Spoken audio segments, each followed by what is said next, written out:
Learning about the Holocaust in a classroom is beneficial, but being able to travel to Auschwitz and Dachau and stand where the Jews stood and see the buildings where they did the medical experiments puts it on a whole new personal level. Dr. Jane Wood tells us about one of her most impacting moments.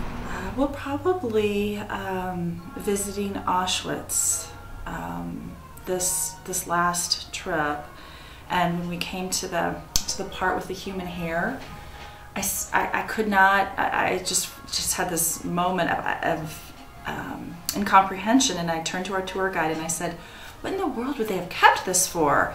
And then she pointed to the bolt of cloth, and it was just so far outside my understanding. My favorite part of this trip was probably going to Schindler's Museum.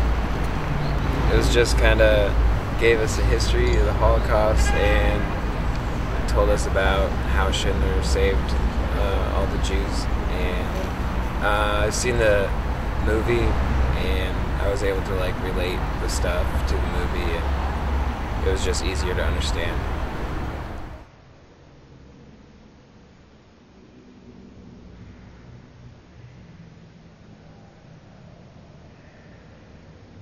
And it was initially like a museum that you kind of walk through, and there were banners of information hanging down. And I just remember like reading that story and seeing the picture, and I just cried the rest of the time at the camp. Like I couldn't even control myself, because you hear the stories and it doesn't really make that connection. And then whenever you're walking where they walked and where they died and where they lived, and I mean, it's so incomparable. Like I remember thinking, what did I do to deserve to walk where all these people walked, where all these like heroes and victims walked and died.